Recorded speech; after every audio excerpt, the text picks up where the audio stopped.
ഇന്ന് നമുക്ക് അടിപൊളി ഒരു ബീഫ് കറി ഉണ്ടാക്കിയാലോ. അപ്പോൾ നമ്മൾ കുറച്ച് ബീഫിൽ കുരുമുളകും മഞ്ഞൾപ്പൊടി മല്ലിപ്പൊടി മുളക് പൊടിയൊക്കെ ഇട്ട് നല്ല മിക്സ് ആക്കിയിട്ട് സെറ്റാക്കി വെച്ചിട്ടുണ്ട്. കറിക്ക് ആവശ്യത്തിന് കുറച്ച് ഉള്ളി തക്കാളി കിഴങ്ങ് ഇതും കൂടെ അരിഞ്ഞെടുത്തിട്ടുണ്ട്. ഒരു പാനിലേക്ക് കുറച്ച് വെളിച്ചെണ്ണ ഒഴിച്ച് ചൂടാക്കി അതിലേക്ക് ഇഞ്ചി പച്ചമുളക് വെളുത്തുള്ളി ചതച്ചത് ഇട്ട് കൊടുത്ത് നന്നായി ഇളക്കി കൊടുക്കുന്നുണ്ട്. അതിലേക്ക് കുറച്ച് കറിവേപ്പിലയും കൂടെ ഇട്ട് കൊടുക്കുക. എന്നിട്ട് നമ്മൾ അരിഞ്ഞു വെച്ച ഉള്ളി എന്ത് ചെയ്യുക, അതിലേക്ക് ഇട്ട് കൊടുത്ത് നന്നായിട്ട് മൂപ്പിച്ചെടുക്കുക. നല്ല ബ്രൗൺ കളർ വരണം. ബ്രൗൺ കളർ വരുന്നവരെന്ത് ചെയ്യുക, നന്നായിട്ട് ഇളക്കി കൊടുക്കുക. കുറച്ച് ഉപ്പും കൂടെ ആഡ് ചെയ്ത് കൊടുക്കുക. അപ്പോൾ വേഗം ഉള്ളി എന്ത് ചെയ്യും, നല്ല വഴന്ന് കിട്ടും.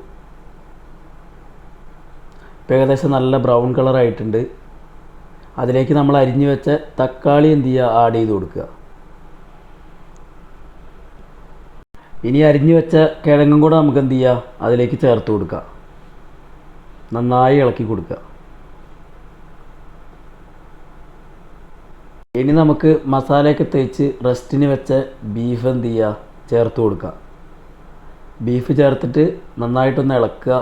ഇളക്കിയിട്ട് ഇപ്പോൾ ബീഫിൻ്റെ അകത്തുള്ള വെള്ളം ഒന്ന് വലിഞ്ഞ് കിട്ടാൻ വേണ്ടി എന്ത് ചെയ്യുക, നല്ലോണം ഒരു 5 മിനിറ്റ് അടച്ച് വെച്ചിട്ട് വേവിക്കുക. ഇപ്പോൾ ബീഫിലുള്ള വെള്ളമൊക്കെ ഇറങ്ങി വന്നിട്ടുണ്ട്.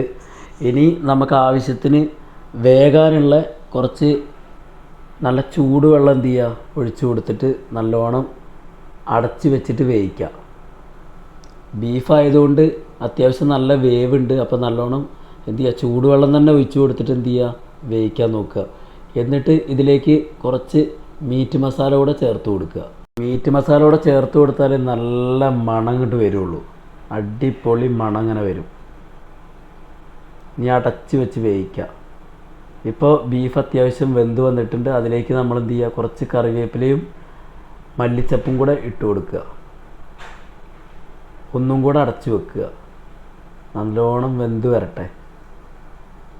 ഇപ്പോൾ നമ്മുടെ ബീഫ് കറി നല്ല അടിപൊളിയായിട്ട് വന്നിട്ടുണ്ട്. അപ്പോൾ ഈ റെസിപ്പി ഇഷ്ടമായി കഴിഞ്ഞാൽ എന്ത് ചെയ്യുക, നമ്മുടെ ചാനൽ സബ്സ്ക്രൈബ് ചെയ്യുക, വീഡിയോ ഷെയർ ചെയ്യുക, ലൈക്ക് ചെയ്യുക.